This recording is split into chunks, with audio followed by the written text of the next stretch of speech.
ডাকসু নির্বাচনে প্রত্যেক প্রার্থীর কাছ থেকে এই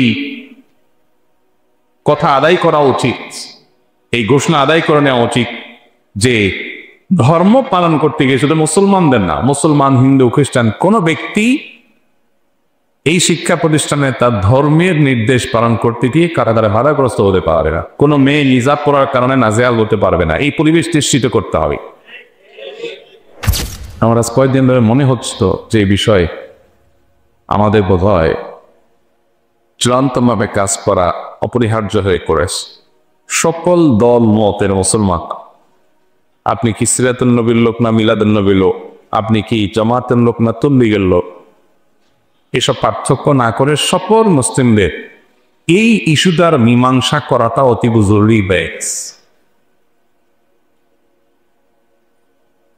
সংখ্যাগরিষ্ঠ মুসলমানদের দেশে, ধর্মপ্রাণ মানুষের দেশে, শুধু তাই নয়, হিন্দু মুসলিম সব ধর্মের মানুষদের মধ্যে মেয়েরা শালীন সুন্দর এবং মাথায় কাপড় দিয়ে চলাফেরা করতে অভ্যস্ত যে দেশে, গ্রাম বাংলা থেকে নিয়ে শহর পর্যন্ত আমরা ছোটবেলা থেকে দেখে আসছি, বড় হয়েছি যে হিন্দু মা বোনরাও তারাও মাথায় কাপড় দিয়ে চলাফেরা করে। কি বলেন, গ্রামে গঞ্জে তারা কি পশ্চিমা স্টাইলে কাপড় চোপড় করতে অভ্যস্ত হিন্দুরা? না। তাহলে এই দেশের কমন কালচার, মুসলিম হিন্দু সব ধরনের মানুষের কমন কালচার হলো নারীরা শালীন সুন্দর পোশাক, মাথায় কাপড় দিয়ে চলাফেরা করতে তারা অভ্যস্ত। এটি আমাদের কৃষ্টি, এটি আমাদের কালচার। সেখানে আমাদের দেশে স্কুল কলেজে মেয়েরা যখন পর্দা করে চলতে চায়, তার ধর্মীয় স্বাধীনতা সে যখন ভোগ করতে চায়, তখন যারা বাধা দেয় এদের বিরুদ্ধে সুস্পষ্ট আইন এবং আইনের শাস্তি কার্যকর করা দাবি সকল ধর্মের মানুষের সকল বলয় থেকে একজোটে উঠা উচিত। আমার তো ধারণা এই কাজ যারা করে এরা কোনো বিদেশি এজেন্ডা বাস্তবায়নে লিপ্ত। এরা চায় এই দেশটাতে অস্থিতিশীলতা তৈরি হোক, এই সমস্ত ইস্যুকে ঘিরে মুসলমানরা কোনো রিয়্যাক্ট করুক, তখন তারা বিদেশিদের কাছে বিভিন্ন জিনিস, বিভিন্ন ন্যারেটিভ তারা দাঁড় করাতে পারবে। এই জন্য আমি উদাত্ত আহ্বান জানাতে চাই সকল মত পথের আমার মুসলিম ভাইদেরকে, যারা আমরা এক কেবলায় বিশ্বাসী, আমাদের রাসূল এক, আল্লাহ এক, কোরআন এক, অন্য বিষয়ে মত পার্থক্য থাকলেও আল্লাহর ওয়াস্তে আমাদের মেয়েদেরকে সেভ করার জন্য, আমাদের বোনদের পর্দা করার অধিকার আদায়ের জন্য আমাদেরকে আবার মনে হয় সারা দেশে বোধহয় রাস্তায় নামতে হবে। এর চেয়ে দুর্ভাগ্যের কি হতে পারে যে কয়দিন পর পর শোনা যায় কত বড় দুঃসাহস, কত বড় কলিজা থাকলে ধর্মপ্রাণ মুসলমানের দেশে মেয়েরা হেজাব করে, নেকার করে, বুরকা করে তারা উচ্চতর পড়াশোনা করতে গেলে তাদেরকে বাধা দেওয়া হয়। এরা হলো মুনাফিক।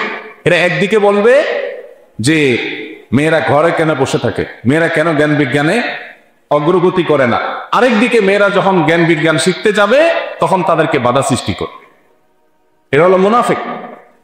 এবং কয়দিন পর পর যে এই যে বিষয়গুলো ঘটে, আমার তো প্রবল ধারণা যে এইগুলোর সাথে যারা জড়িত এরা আসলে এই দেশে কোনো অস্থিতিশীল পরিস্থিতি তৈরি করে তাদের কোনো এজেন্ডা বাস্তবায়ন করার জন্য লিপ্ত। এরা বিদেশিদের চোখ। সো আমি মনে করি প্রত্যেকটা শিক্ষা প্রতিষ্ঠানে যেখানে এরকম কোনো বাধা দেওয়া হবে সেখানে অভিভাবক, শিক্ষার্থী সবাই একযোগে এই মেয়েকে সেটা দেখার বিষয় না, সে কোন গ্রুপের লোক সেটা দেখার বিষয় না, সে আমার মুসলিম বোন, অতএব তার অধিকার আদায়ের জন্য আমাদেরকে লড়াই করতে হবে। এই যে ঢাকা ইউনিভার্সিটিতে এখন বিবি নির্বাচন হচ্ছে বা ডাকসু নির্বাচন হচ্ছে, এই ডাকসু নির্বাচনে প্রত্যেক প্রার্থীর কাছ থেকে এই কথা আদায় করা উচিত, এই ঘোষণা আদায় করে নেওয়া উচিত যে ধর্ম পালন করতে গিয়েছিল মুসলমানদের না, মুসলমান, হিন্দু, খ্রিস্টান কোন ব্যক্তি এই শিক্ষা প্রতিষ্ঠানে তার ধর্মের নির্দেশ পালন করতে গিয়ে কারাগারে বাধাগ্রস্ত হতে পারবে না। কোনো মেয়ে হিজাব পরার কারণে নাজেহাল হতে পারবে না। এই পরিবেশ নিশ্চিত করতে হবে। আমাদের দেশে এই জিনিসটার স্থায়ী সমাধান দরকার। একবারে সর্বোচ্চ জায়গা থেকে রীতিমতো ঘোষণা আসা দরকার যে শিক্ষা প্রতিষ্ঠানের ড্রেস কোডের নামে আপনি কোনো মেয়েকে পর্দা বোরকা পড়তে বাধা দিতে পারবেন না।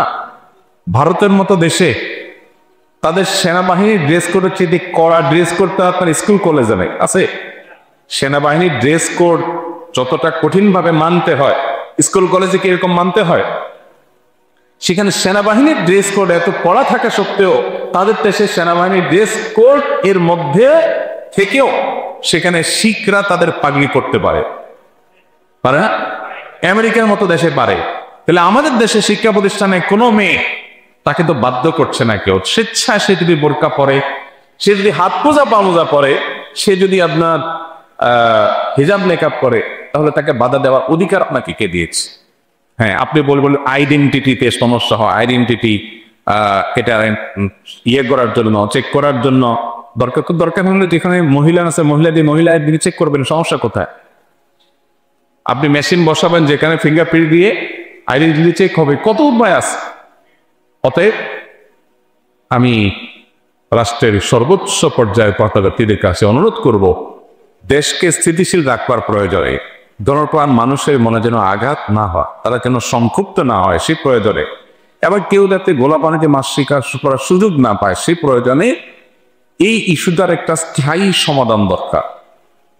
কয়দিন পর পর আজকে এখানে কালকে ওখানে, হিজাব পড়ার কারণে, নেকাব পড়ার কারণে, বোরকা পড়ার কারণে টিচার ক্লাস থেকে বের করে দিবে, শিক্ষা প্রতিষ্ঠান নাজেহাল হবে, এটা যেন আর না হয়। এই জন্য ঘোষণা হওয়া দরকার, যেই কোনো শিক্ষা প্রতিষ্ঠানে যেই রকম ড্রেস কোডই থাকুক না কেন, তার পাশাপাশি কোনো মেয়ে যদি পর্দা করতে চায় তাহলে তাকে বাধা দেওয়া হবে, তার সাংবিধানিক অধিকারের লঙ্ঘন। কারণ তার সংবিধান তাকে তার ধর্ম পালনের স্বাধীনতা দিয়েছে, আপনি বাধা দেওয়াকে ড্রেস কোডের নাম দিয়ে আপনি বাধা দিতে পারেন না। আপনার ড্রেস কোড ঠিক রেখে সে পাশাপাশি যদি পর্দা করতে চায় তাকে সে সুযোগ দিতে হবে। এটা সর্বোচ্চ পর্যায় থেকে, রাষ্ট্রের সর্বোচ্চ পর্যায় থেকে ঘোষণা যাওয়া উচিত। এটা যদি জারি করা না হয় তাহলে দেশ আরো অস্থিতিশীল হবে। আমি আশা করবো যে যথাযথ কর্তৃপক্ষ ব্যাপারে দায়িত্বশীল ভূমিকা পালন করবে। এই জন্য আমরা 5ই আগস্টের পরপর বলছিলাম বারবার করে যে এই দেশে সবচেয়ে বেশি মাজলুম হলো ধার্মিকেরা। দায়ী টুপি আছে, সে সবচেয়ে জুলুমের শিকার। বোরকা পরে ওই মহিলা সবচেয়ে, বোরকা না পড়লে ওই মহিলার এত জুলুম নাই। অতএব এই সমস্যার সমাধান, স্থায়ী সমাধান দরকার এবং এই ইস্যুটা মীমাংসা হওয়া দরকার। আল্লাহ আমাদেরকে তৌফিক দান করুন। সবচেয়ে গুরুত্বপূর্ণ বিষয় হলো যে কাকে ভোট দিলে আপনার শিক্ষাঙ্গনের কাঙ্ক্ষিত পরিবেশ আপনি পাবেন, কাকে ভোট দিলে আমাদের বোনরা হিজাব পরে পর্দার মাধ্যমে তাদের দিন পালনের যে স্বাধীনতা রয়েছে, অধিকার রয়েছে, সেটা তারা পরিপূর্ণভাবে পালন করতে পারবেন, সেটা পরিপূর্ণ তারা ভোগ করতে পারবেন। তারা দিন পালন করে কিভাবে শিক্ষা গ্রহণ করতে পারবেন, কাকে ভোট দিলে আপনার শিক্ষাঙ্গন রক্তাক্ত, খুনাখুনি এবং বাজে যে পরিবেশ আছে সেটা থেকে মুক্তি লাভ করতে পারে, সে বিষয়গুলোকে বিবেচনা করে আপনি ভোট দিবেন। দলীয় বিবেচনা কিংবা ক্ষুদ্র কোনো ইস্যুভিত্তিক বিষয়কে সামনে রেখে বা আপনার ব্যক্তি স্বার্থকে সামনে রেখে ভোট দেওয়া, এটা ভোটের প্রতি খেয়ানত। ভোটের আমানতদারিতা, ভোটের যে দায় রয়েছে সেটা আদায় হবে তখনই যখন আপনি সার্বিক স্বার্থ, জাতীয় স্বার্থ, এখানে অবশ্য জাতীয় ইস্যু নয়, এটা শিক্ষা প্রতিষ্ঠানের যে সার্বিক স্বার্থ সেটাকে যখন আপনি বিবেচনায় রাখবেন। বিশেষ করে দীর্ঘদিন যাবৎ দেশের এই সর্বোচ্চ বিদ্যাপীঠে আমাদের বোনরা তারা স্বাধীনভাবে তাদের দিন পালন করে শিক্ষাঙ্গনে তারা চলাফেরা করা বা শিক্ষা গ্রহণ করা থেকে তারা নানাভাবে তারা বঞ্চিত হচ্ছেন এবং কোণঠাসা থাকছেন। এমনকি ছেলেরা ধর্ম পালন করতে গেলে তাদেরকেও নানা ট্যাগ দিয়ে কোণঠাসা করে রাখার একটা প্রচেষ্টা চলমান আছে। এই বিষয়গুলো প্রত্যেকটা প্রার্থীকে দিয়ে বলাবার চেষ্টা করবেন যেন তারা কেউ বিজয়ী হলে এগুলোর যেন আমাদেরকে আর দেখতে না হয়, এগুলো যেন পুনরাবৃত্তি না ঘটে এবং এসব কিছুর অবসান যেন ঘটে, শিক্ষাঙ্গনে যেন শিক্ষার পরিবেশ থাকে। স্কুল কলেজের শিক্ষার্থীদের জন্য ক্লাসে মোবাইল ফোন ব্যবহার নিষিদ্ধের চিন্তা করা হচ্ছে, বিষয়টা কীভাবে দেখছেন? খুবই পজিটিভ এবং ইতিবাচক একটি সিদ্ধান্ত। এবং শুধু ক্লাসে কেন, আমাদের তরুণদের একটা বয়সে আসার আগ পর্যন্ত তাদের মোবাইল ফোনের ব্যবহার নিরুৎসাহিত করা উচিত, এমনকি সোশ্যাল মিডিয়ার ব্যবহার কন্ট্রোল করা খুবই গুরুত্বপূর্ণ। আমার বোন ঢাকায় পড়েন, বাবাকে নিষেধ করলেও উনি বারণ করেন না, নারী শিক্ষার্থী দূরে একা পড়ালেখা করতে পারবে কিনা, যদি মাহরাম নিয়ে আসেন দিয়ে আসেন এবং সেখানে পর্দার সাথে পড়ার পরিবেশ থাকে, তাহলে হলে থেকে বা আত্মীয়স্বজনের বাসায় থেকে যেখানে পর্দার সাথে পড়তে পারেন, আসা যাওয়া করতে পারেন, সেরকমটি করলে সেটা জায়েজ আছে। সেটা যদি না হয়, পর্দার বিধানে যদি ব্যাঘাত ঘটে, মাহরাম ছাড়া সফর করতে হয়, তাহলে সেটা কিন্তু জায়েজ নয়। আপনি আপনার বাবাকে নিষেধ করেছেন, তারপরেও তিনি করলে তিনি আল্লাহর কাছে দায়ী থাকবেন। আপনি বোনকে বোঝাবেন এবং দোয়া করবেন তাদের হেদায়েতের জন্য। জুবাইর লিখেছেন, নামাজ কাজা আদায় করতে কি একামত দিতে হবে? একামত যদি কয়েকজন মিলে আপনার জামাত কাজা হয়, তাহলে সেক্ষেত্রে সেটা আদায় করার জন্য একামত দিয়ে তারপরে কাজা আদায় করবেন, এটাই হলো সুন্নাহ। ফিরোজ আহমদ লিখেছেন, অজু করার পর যদি সন্দেহ হয় কাপড় নাপাক কিনা, তাহলে কাপড় পাল্টে আবার অজু করতে হবে, নাকি কাপড় পাল্টে সালাত আদায় করা যাবে? অজু করার পর যদি আপনার সন্দেহ হয় কাপড়ের মধ্যে নাপাক কি আছে, তাহলে আপনি এর সাথে আপনার অজু দোহরানোর কোনো সম্পর্ক নেই, কারণ কাপড়ে নাপাক থাকলে অজু হওয়া না হওয়াতে কোনো সম্পর্ক নেই। অজু করার পর কাপড়ে নাপাক আছে মনে হলে আপনি কাপড়টা পাল্টে তারপরে নামাজ পড়বেন, তাহলে যথেষ্ট হয়ে যাবে।